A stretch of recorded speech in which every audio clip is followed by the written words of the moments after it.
Otep à tous, bien-aimés frères et sœurs, Madame Wagner vient d'intervenir sur...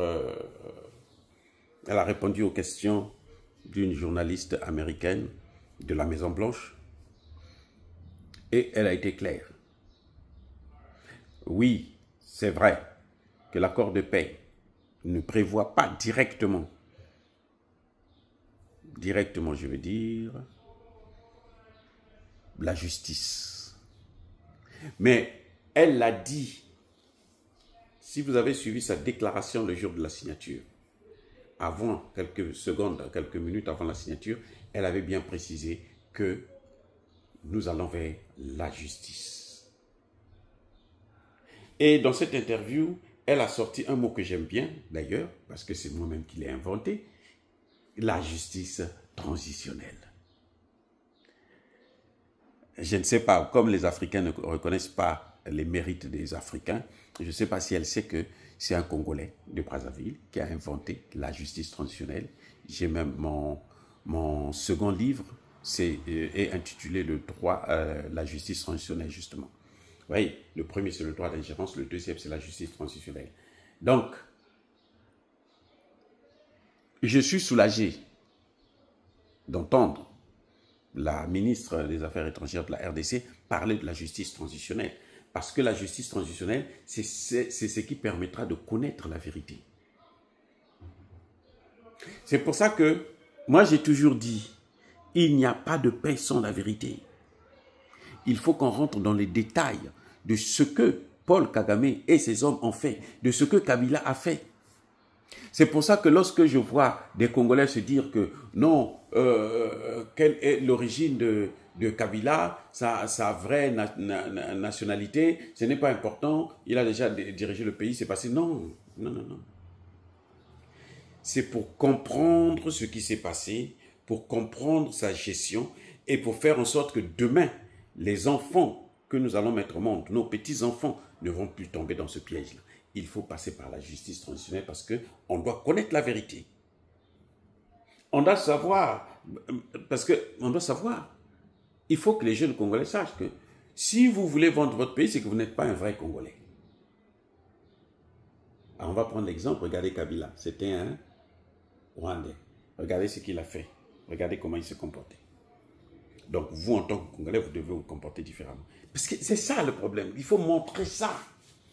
On va montrer, on va dire, mais si on connaît la vérité, on va savoir que non, mais oh, Tshisekedi agit comme ça parce que Tshisekedi est Congolais. Kagame agissait comme ça parce que Kagame est Rwandais. Kamere agit comme ça parce que Kamere a des origines rwandaises. Ou bien Kagame est ougandais. Ou bien Kagame était seulement corrompu, trop corrompu par les Rwandais et autres, que bon, il ne pouvait pas faire autrement. Donc, Madame Wagner a précisé que la justice passera. Et moi, je peux vous garantir une chose.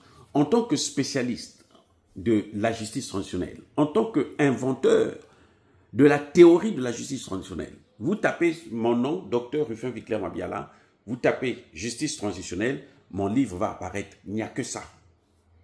Comment il faut mettre ça en place, comment on a... Tout est là.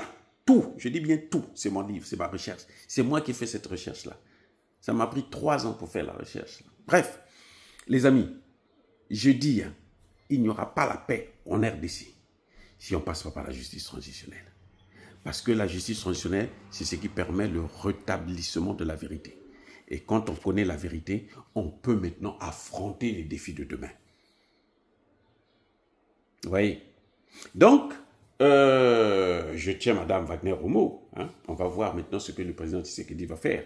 S'il va continuer à se dire, faire la diplomatie, et puis pardonner, hein, faire le catholicisme, bon, ça c'est autre chose.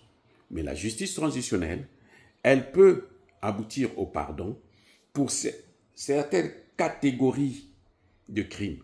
Je dis bien certaines catégories de crimes. Il y a des crimes qu'on ne pardonne pas.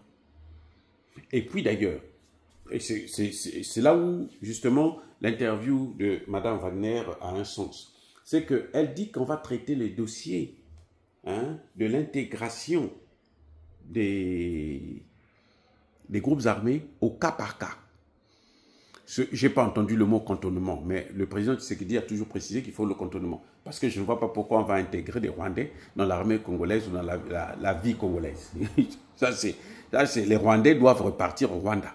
Parce que surtout les étrangers qui ont pris des armes, on ne peut pas les intégrer dans la société congolaise. C'est-à-dire qu'il n'y a rien à faire avec ça. Que tu sois Rwandais, que tu sois Ougandais, que tu sois Soudanais, que tu sois du Congo-Brazzaville, tu t'es impliqué dans cette... Tu sois du Centrafrique, du Tchad ou quoi, tu t'es impliqué. Tu as été soldat, tu as fait la guerre contre l'État congolais. Il n'y a pas d'intégration possible pour toi. Selon moi. Et selon les principes que j'ai appliqués de la justice transitionnelle. J'ai eu l'occasion de mettre en œuvre le DDR au Burundi. Là.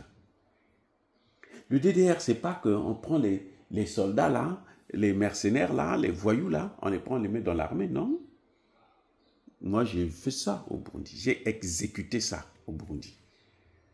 Là, le mot DDR a commencé, c'est avec le cas du Burundi notamment. C'est là que ça avait commencé, le processus du DDR. Et j'ai travaillé beaucoup avec des militaires. Et c'était pas, il était hors de question d'intégrer ces voyous-là dans l'armée, non? Et il s'agissait des Burundais, pas des Rwandais, non, des Burundais.